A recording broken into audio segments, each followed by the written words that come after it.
Good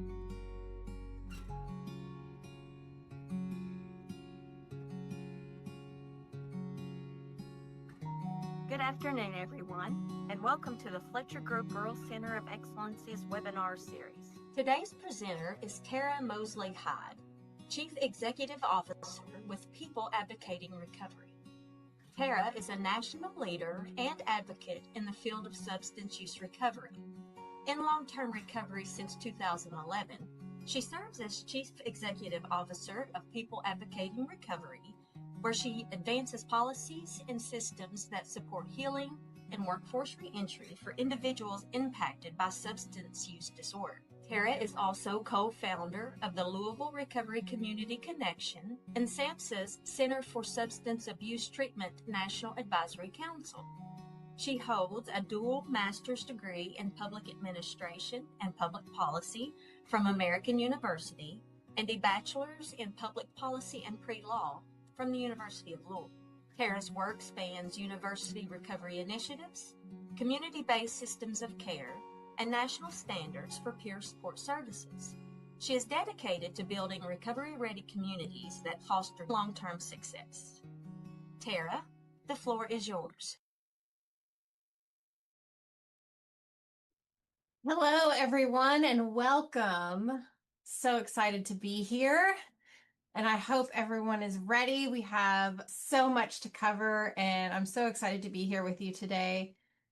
Just give me a second and we will transition. There we go. All right. You guys just got a nice long introduction of some of my experience and how we arrived here today. Tara Mosley Hyde. I'm with People Advocating Recovery. However, I am also a person in long-term recovery, which means that I've lived a life of resilience since 2011. And I have interacted with several systems of care over the duration of my life. And I think that makes me an expert when it comes to social systems, but also an expert when it comes to public systems. And I'm so excited to share some of the information that I've gathered and then some of the research that I've been a part of and have worked in over the past year. There we go.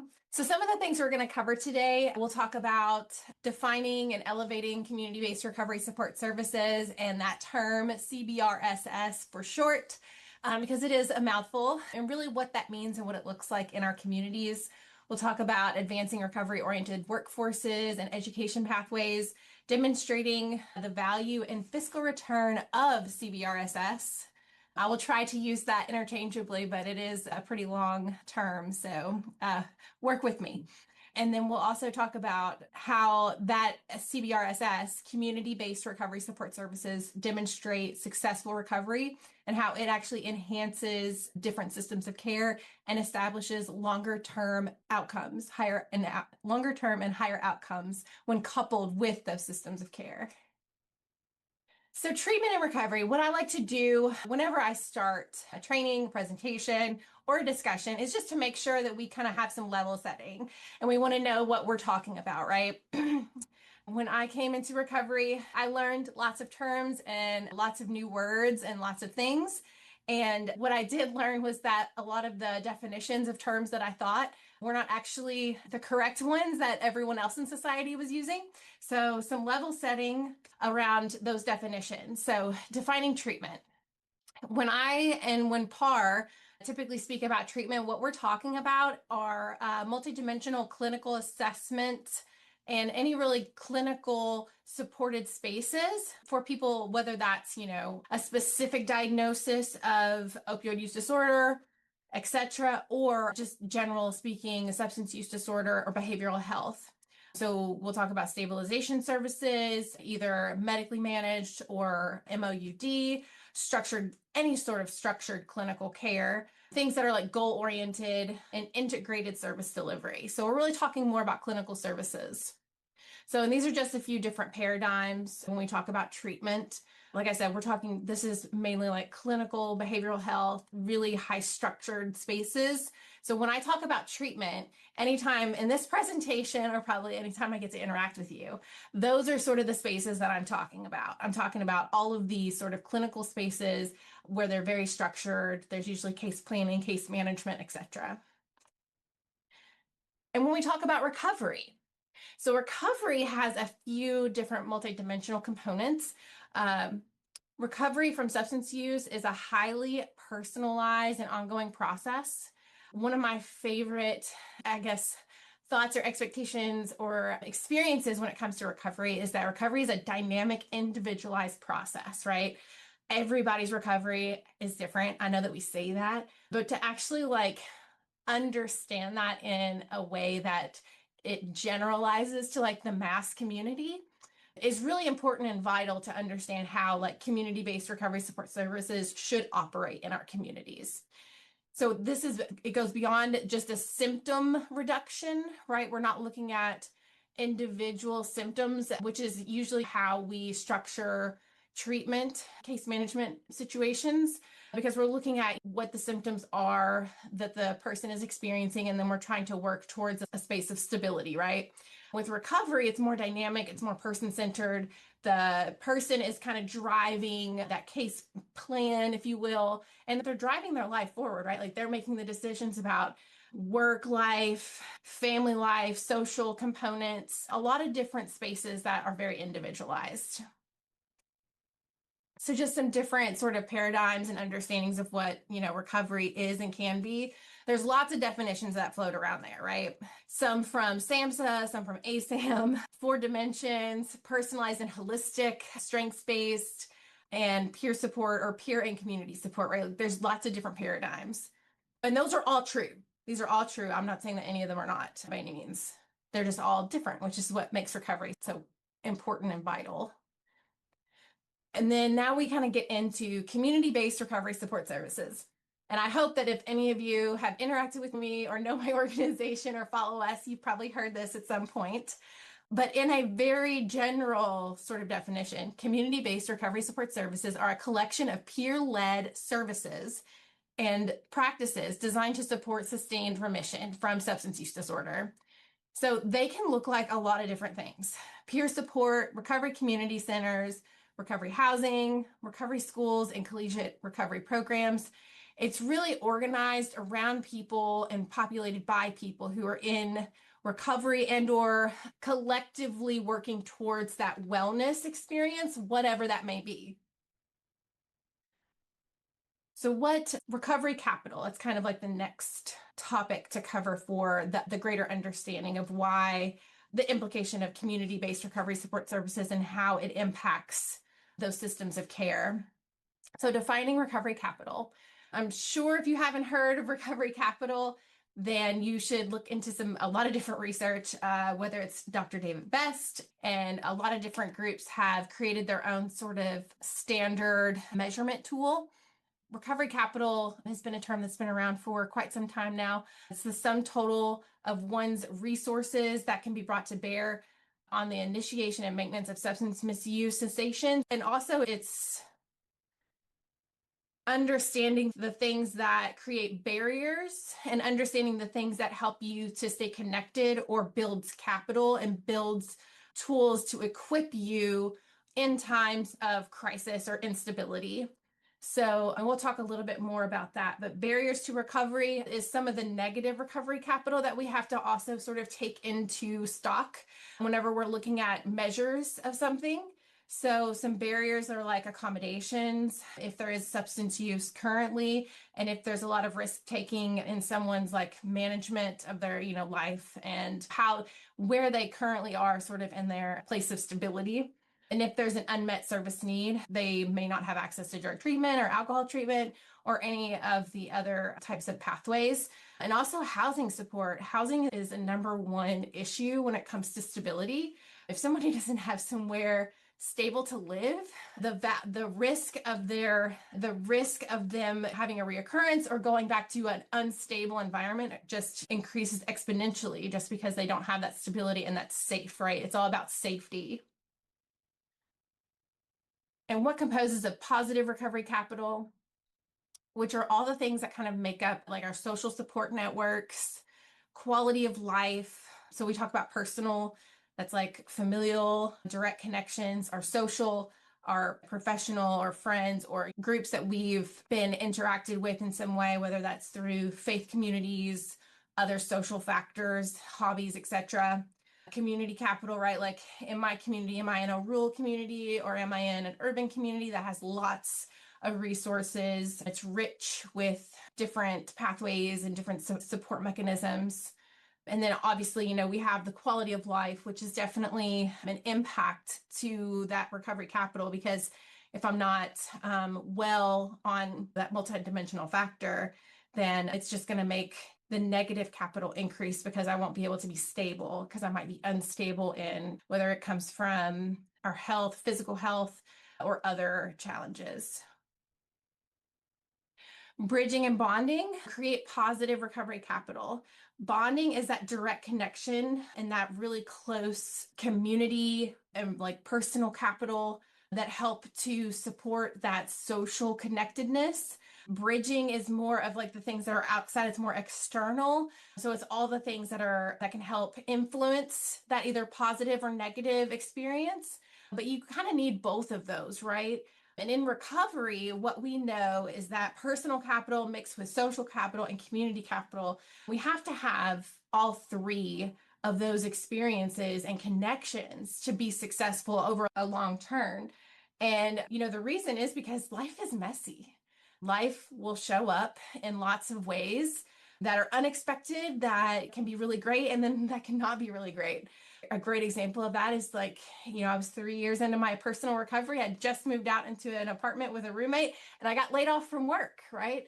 And someone who may not have been able to like talk about those things, be strategic in making sure I had my resume up to date, that I was working on all the things to ensure that I was going to be stable, that could have really instead took me down a separate path if somebody was just like, well, guess you're going to now be homeless or without a job, not able to pay your bills, right? Like stacking up all of the negative consequences that come with being laid off or what have you, regardless of what was happening. So like some of those like life factors that happen to anybody, having those support systems are so vital. And now kind of getting into community-based recovery support services and what they are. So what are they? CBRSS. It's a collection of peer-led services. We kind of defined and talked about this a little bit more. And we talked about it in a more like general term about what you can expect to find at these places, right? Peer support, mutual understanding, mutual respect, positive, safe spaces for people that are in this same living experience or episode, kind of living together and moving forward in their life. It can be in a lot of different places in a lot of different ways. One thing that is pretty exceptional for all of them is that they are not like highly clinicalized treatment spaces and episodes. Community-based recovery support services are all things that are outside of clinical treatment. And there's a purpose for that, and there's a reason for that. So some of those things that we'll talk about now are recovery community organizations, recovery community centers, peer support, alternative peer groups, recovery high schools, collegiate recovery supports, and recovery residences are all examples. We'll talk about these to be a little bit more specific, but that's not like the full list. There are a lot more peers and ERs, right? Like there is so many more different spaces, but really it's about integrating recovery support services in community settings. So that in a nutshell is really what we're trying to do and look to advance. And why would I say that? And the reason is because recovery, just as a person, overlaps with every facet of our life. And the more opportunities that we have to interact with people who may not be knowledgeable around recovery and or may not even understand and know that positive lived experience that can exist outside of maybe their potential misuse of substances. Maybe that person hasn't even developed a substance use disorder or isn't in that realm yet. Doesn't mean that person can't be exposed to a different positive experience or be exposed to something that can help them to be on a path of wellness, right? So it really gives us an opportunity to see recovery in a different light when it comes to prevention, when it comes to episodic experiences beyond just the clinical treatment episode, but in community spaces.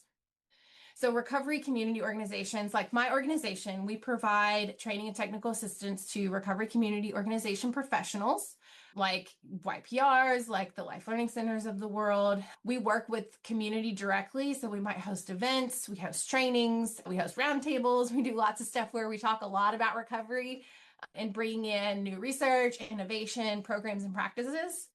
Recovery community centers are basically like the lifeblood of recovery support services in communities. They are a place where they can be an open door with recovery on the door that people can walk in and get services like peer support, recovery coaching, access to housing, access to workforce development, access to health if they are looking for clinics and places that offer access to those resources. And they do lots of different things, right? I know I have some here that are listed in Kentucky. Some of them are more like event and activity driven. So they're really more about creating positive social experiences for people. And then you have some that are more like harm reduction or overdose preventative. And so you'll have more structured settings for access to supplies and more access to a little bit more professionalized peers that might also be community health workers. So they can be built in various different ways depending on what the community needs are. Peer support, which look different and they are called different things in every state and every community, I've learned. So there's peer support specialists, there's peer navigators, peer coaches. Mostly they're all pretty much well, not pretty much the same, but they have some really basic tenets, right? They are individuals with lived experience of some kind, and they use their lived experience to help support other individuals on a path of wellness and stability, right? That's a very generic way of saying that, like, they help that person on their walk with them to their next positive experience and upward mobility, whatever that looks like. And these folks can be embedded into lots of different places: peer-led organizations, recovery community centers, like we just talked about, recovery residences, drug courts, criminal justice settings, child welfare, homeless shelters. Also, they work with public safety deflection. They're really effective in deflection. If you haven't checked that out, you should. Libraries, which is a new emerging model, which I think is brilliant because, libraries are public spaces and very accessible for people. So, I talked about peers in a very general sense, but they also come in a variety of different sort of professions. So there's some that are really, really structured in some spaces, and there are some that are really not so much structured, but instead they provide a lot more like community and direction leading for people. So this is just an example of different ways that they can be incorporated into practices if you haven't adopted peers in your current place of employment. Alternative peer groups. So alternative peer groups is really for youth. So I talked about myself earlier. I came into recovery. I like to say I was kind of young. We'll say this. I was a younger person when I came into recovery. And so I found it very fascinating that there were multiple opportunities that my life could have been intervened on. And for one reason or another, I was never put into a system that allowed me to see that there was something more that was happening within myself, like a substance use disorder or other behavioral health challenges. And I really found it interesting that there were not more interventions with our youth. And doing this research, I found a lot of work that had been done and is being done in Texas and up north when it comes to alternative peer groups that are sort of groups that are coupled with family, also clinicians and clinical support. Schools also provide sort of like a leg of this support system, but also it's a youth-led and centered group that helps them be supported while they're going through like their youth experience, right? Like going to high school, going to prom, doing all of the same things that any other youth does, but still providing a structured, safe place for them to have fun, find friends, live a productive life, and be connected to other youths that may or may not have the same challenges, and just have that social connection that a lot of them are really seeking but can't or don't find in their community because there isn't anything accessible. Recovery high schools kind of are coupled with those alternative peer groups, and recovery high schools have been developing all across the country. From my research and some of the things that I've learned, I've had the folks who were on like the board, the advisory board for recovery high schools, come and present at our summit last year. It is such a great resource, and they can be developed in a lot of different ways to fit the needs of the community, which is beautiful. But again, right, it's a program, and it's not a program, it is a feature of a high school that also provides recovery support in a structured way for youth that have developed, either substance use and or are on a path of recovery of some kind. And it can also be for folks with co-occurring disorders like anxiety, depression, etc. And they also can work like within structured schools that are already developed, or they can be a standalone. There's lots of different models that are available out there, and you can find them at the Association of Recovery Schools. And there's also the Association of Recovery Schools in Higher Education for collegiate experiences also. We'll talk about those in a second. But recovery high schools, one of the things that I found so fascinating is the higher outcomes that they offered, especially for students. This was from a school in Houston that was a part of a pilot project some years ago. And out of the 137 students that enrolled, there was a 79% student retention rate, which is exceptional. You can ask any primary school teacher or, administrator that. Their sobriety rates, which is how they termed, so we weren't going to change that. 87% of those students remained sober or in recovery the entire school year. Their school attendance, 89%. Guys, this is incredible for a high school, right? Especially for any high school. It doesn't matter if they were in recovery or not. That's beautiful. And then 28 graduates from 2012, and 96% of those seniors graduated, and 96% of those graduates attended college or had plans of attending college. And then if you guys know anything about young people in recovery, I used to work there, and they're still one of my greatest partners and friends at that organization. And YPR's mission is to provide the life skills and peer support to help young people recover from substance use disorder. Again, probably why I am so avid around young people and making sure that they have the supports they need to thrive, because that helps to make us better adults and more capable adults, right? And young people in recovery have chapters all over the country. As you can see, this is a kind of an old picture too. There's definitely a lot more. We have, I think, 15 chapters in the state of Kentucky. So if you don't have a chapter, if you don't see a little bubble around your state, maybe think about applying or looking at some opportunities to advance pro-social events, workshops, and fun, safe places for youth to come together and develop that social support group and social support network that shares pathways of recovery. I think that's one of the greatest sort of gifts that organization offers, is that it is something that anyone can be a part of, and also people that are allies. And I really liked that as a young person who was in college and was just looking to find my crowd, and that organization gave me that.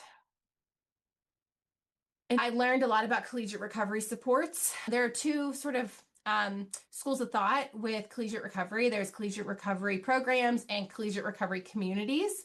Programs are more of a structured program setting where there's certain requirements that you have to meet. A lot of times you may have to apply to get into that college program because it's a program that requires you to apply. You have to have a certain GPA, maybe go to be in a certain program of study. And then the collegiate recovery community can be something more that's open and all-inclusive.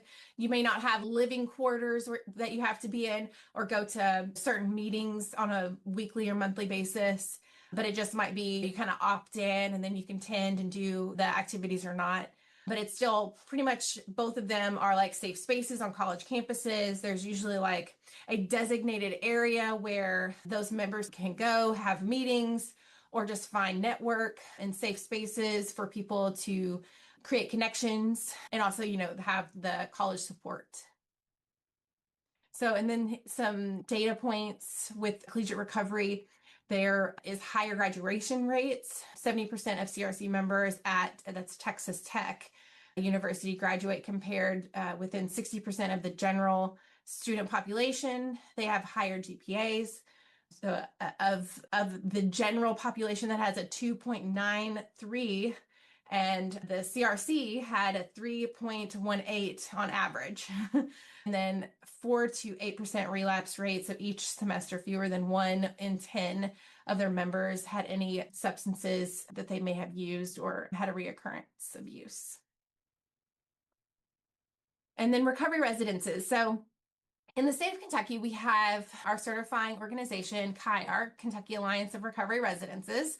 And if you don't know about the National Alliance of Recovery Residents, that is the national standards for recovery residences that designates different levels of support within a residence. That is the national model. Kentucky has its own certifying chapter, but there are varying levels, peer-driven to medically supervised, which are more of, again, going into that treatment clinical space.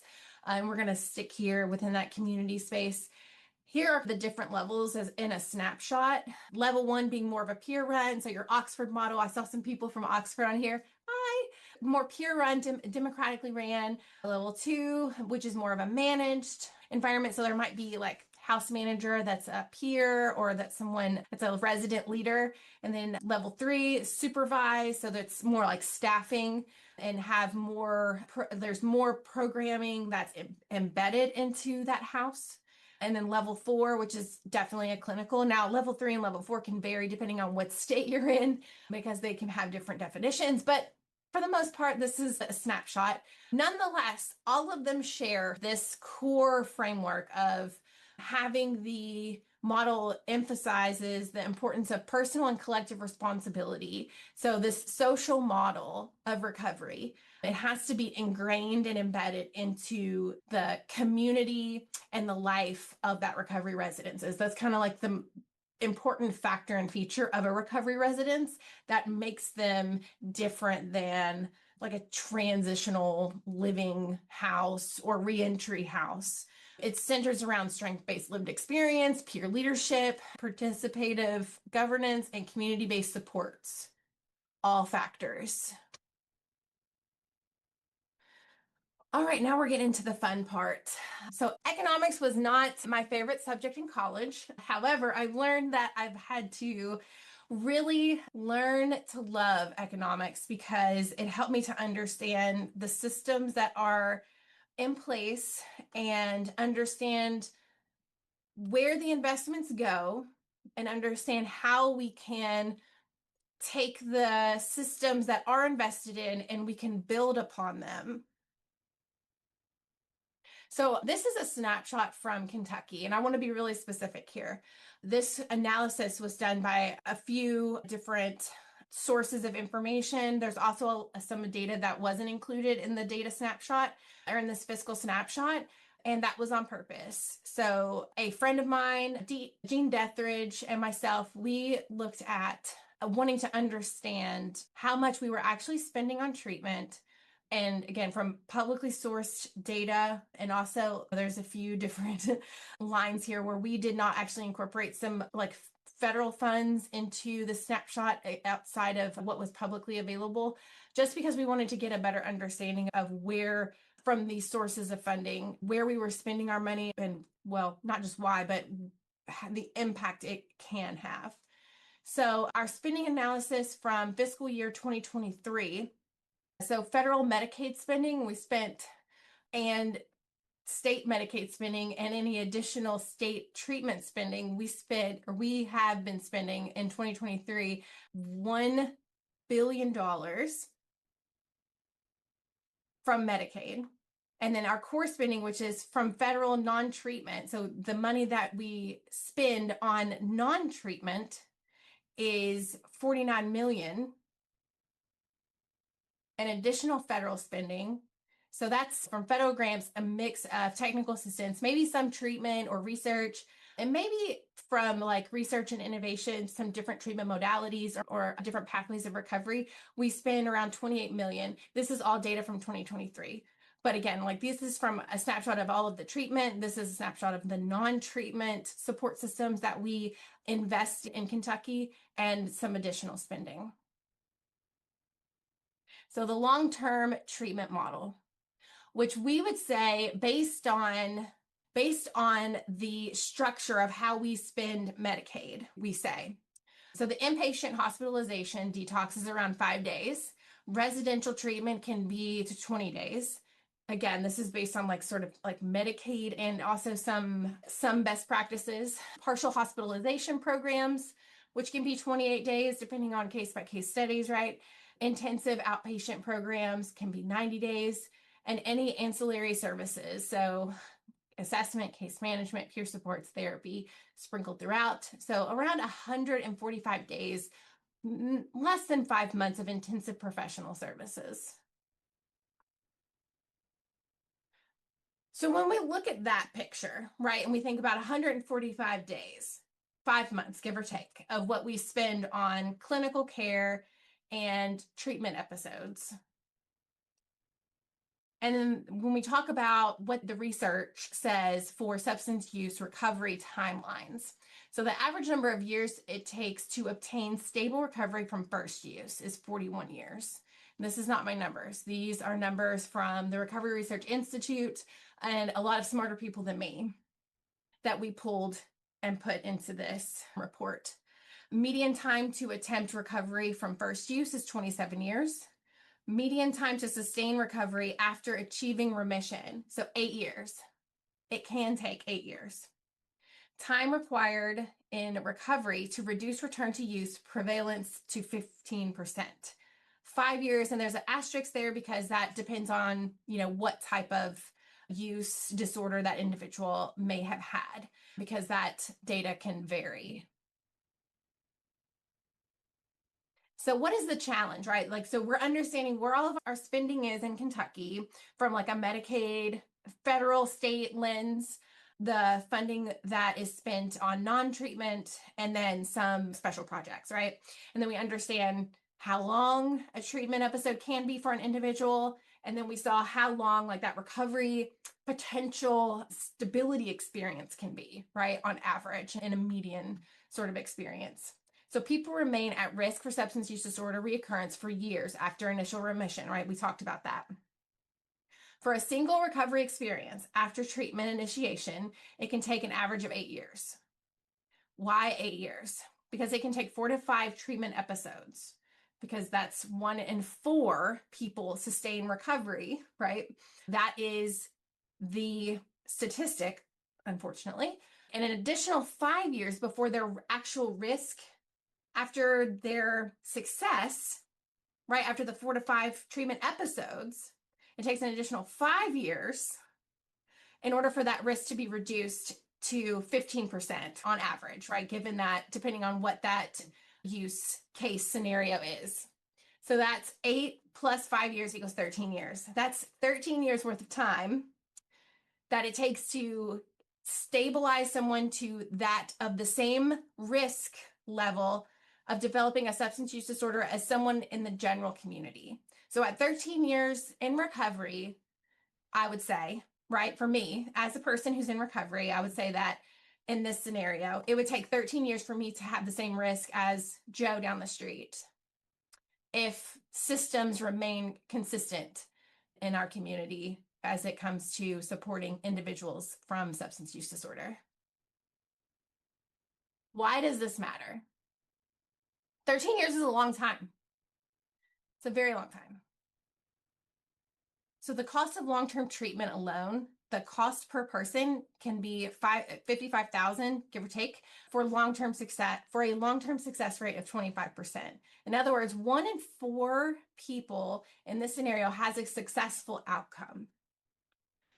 So that means 3 are not successful.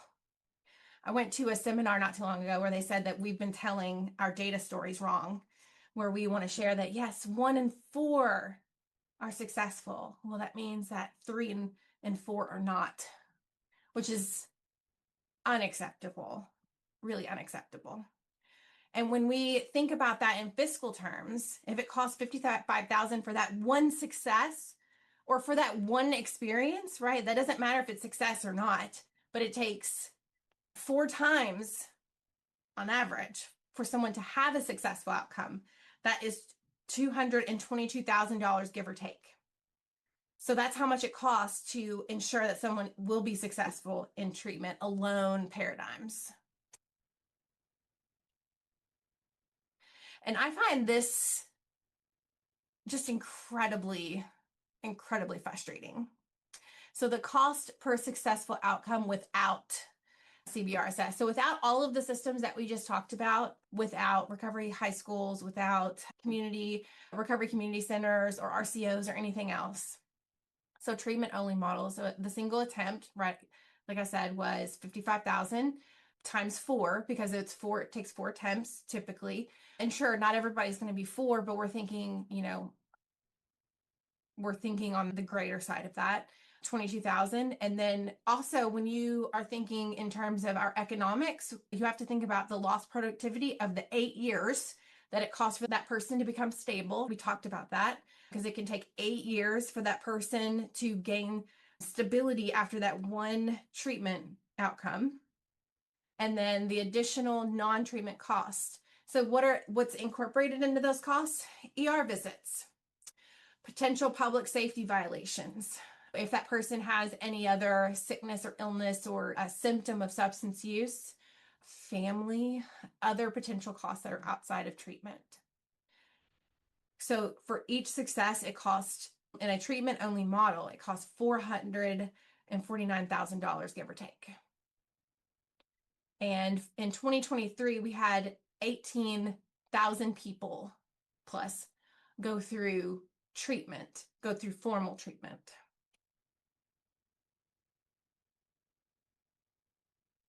And when we incorporate community-based recovery support services costs, something really interesting happens when we look at that investment.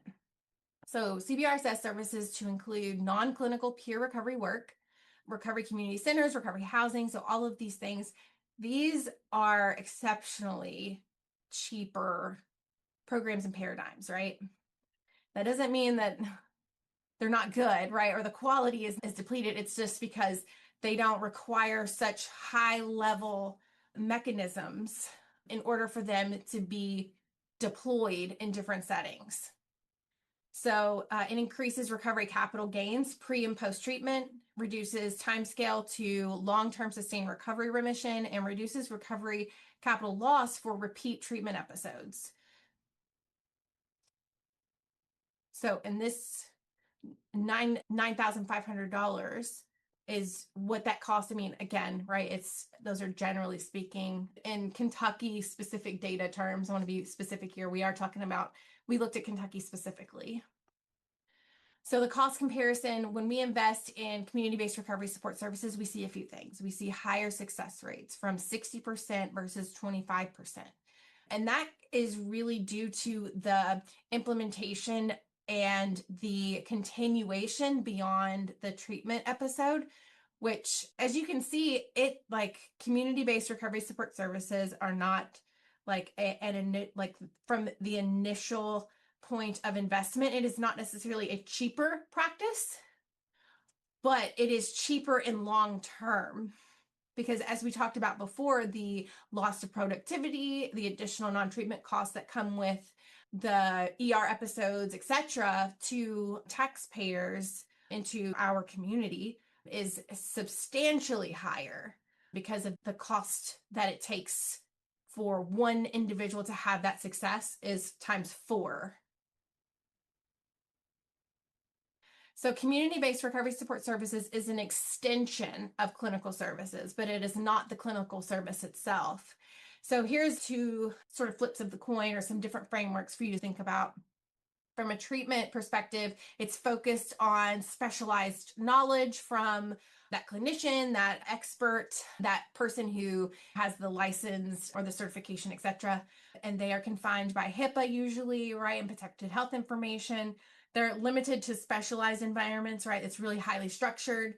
And it's a top-down approach. So the professional is giving directive to the individual as a client, and the practice is the service. So in community-based recovery support services, it's focused on sharing experiential knowledge, right? Like I'm sharing my experience with you and helping to motivate you. It must occur in social context. People can't feel like they're in a rigid, structured environment because then they won't have that connectedness. It occurs exclusively in community environments.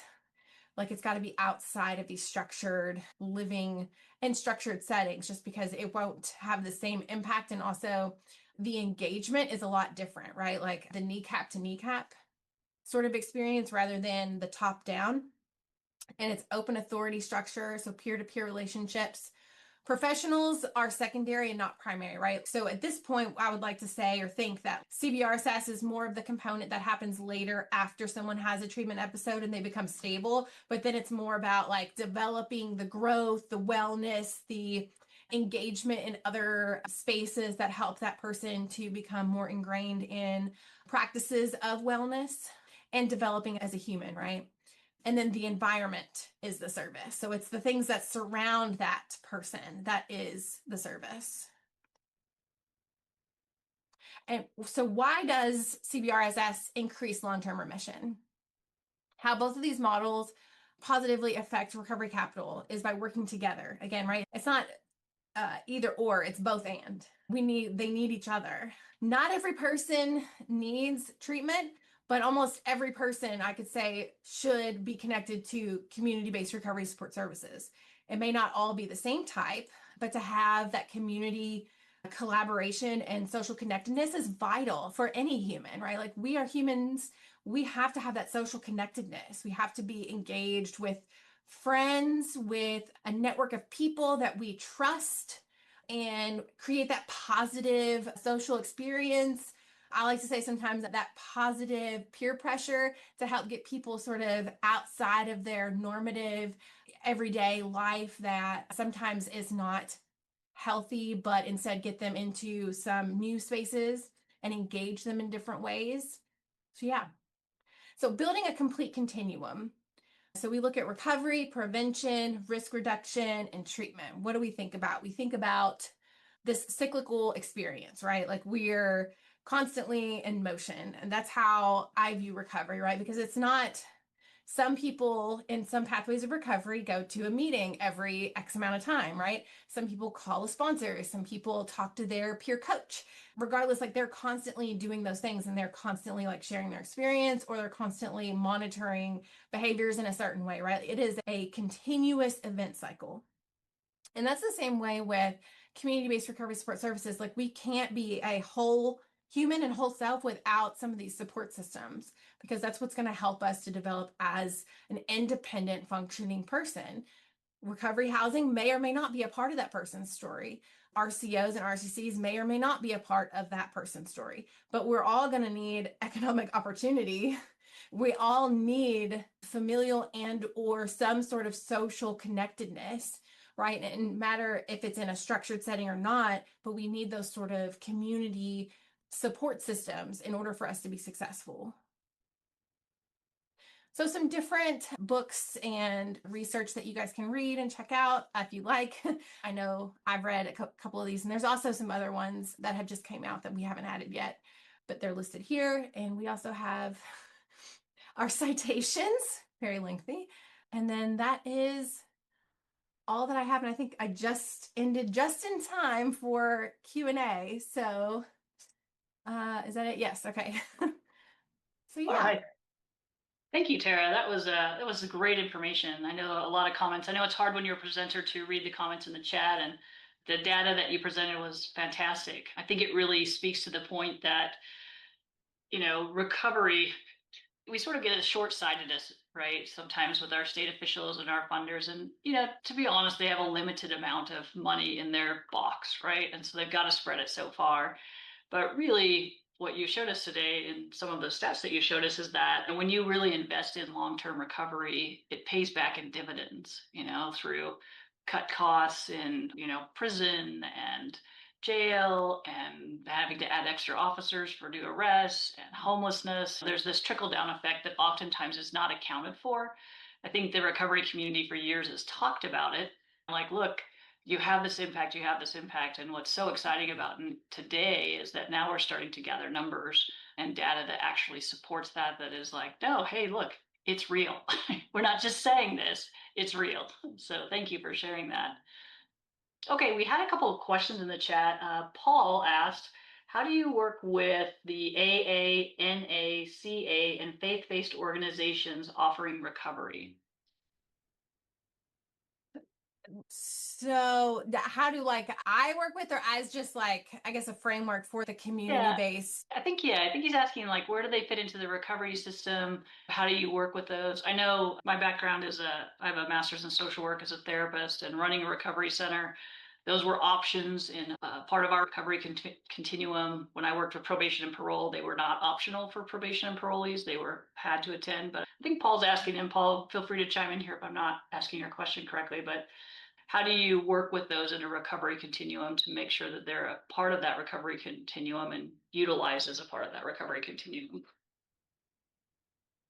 No, that's a great question. And I mean, I would say that it definitely is, and it is a part of the recovery continuum and has been for a number of years, right? We have historical record that show that being connected to those social networks are so important.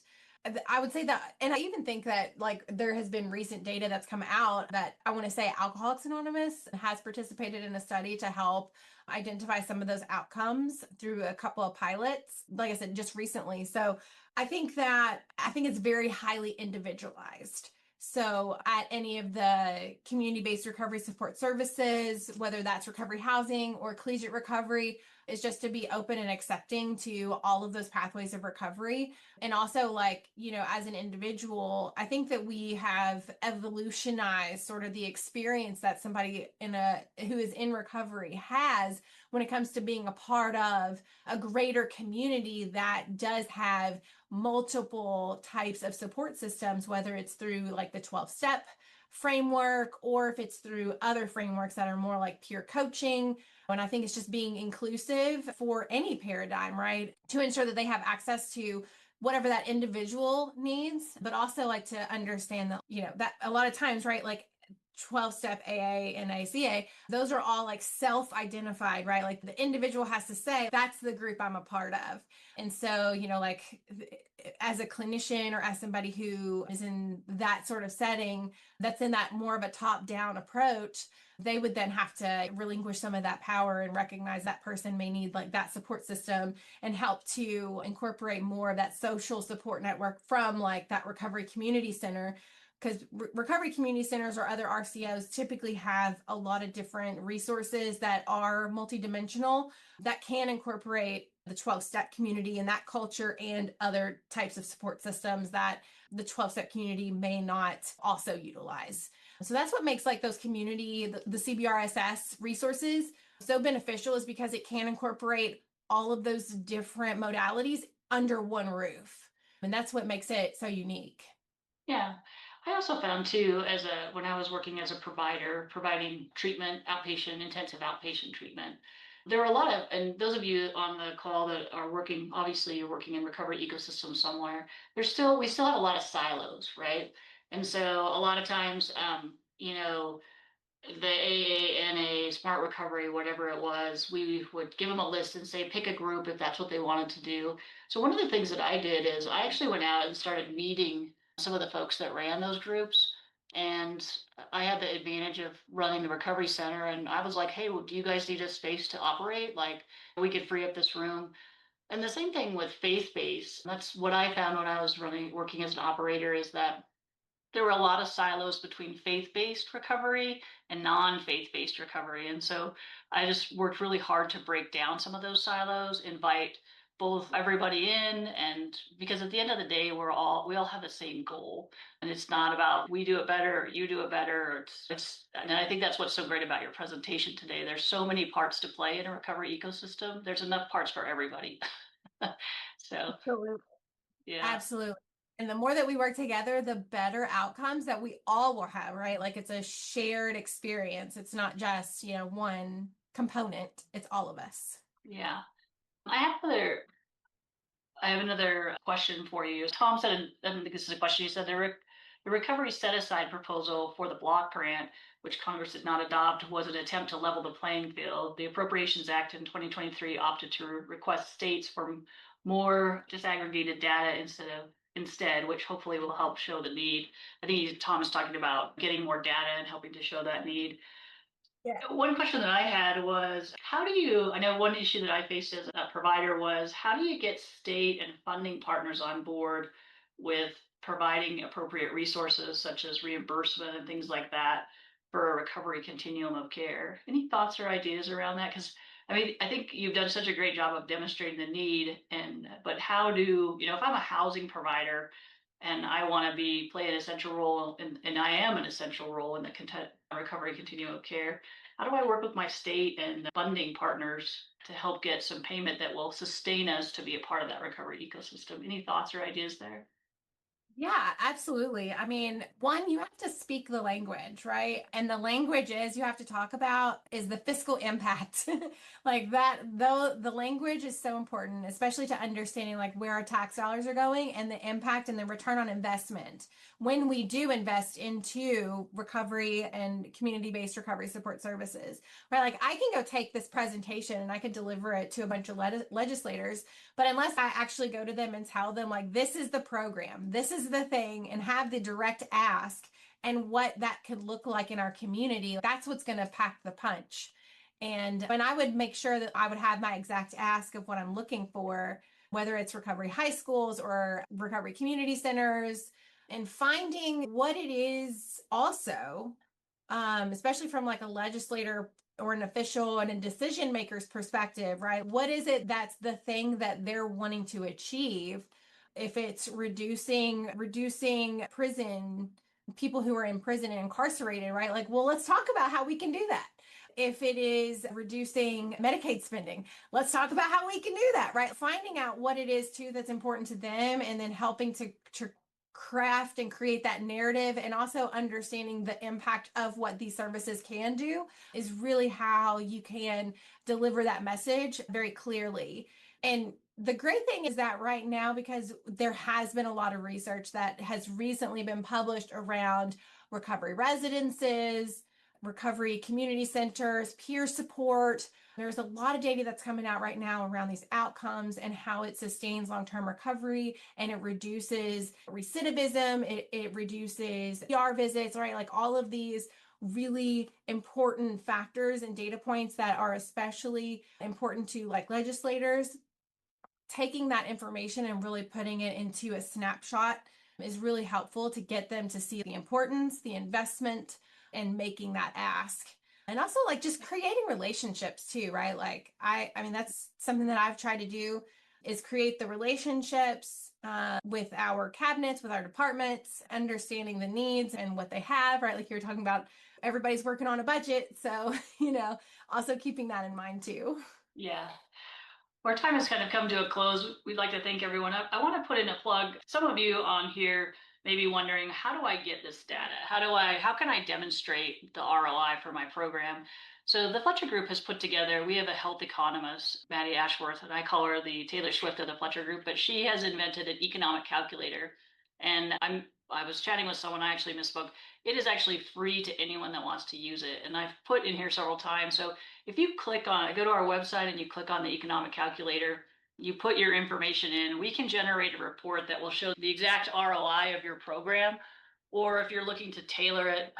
So just in the last 18 months alone, we have been able to help recovery providers get $30 million in grant funding using the economic calculator.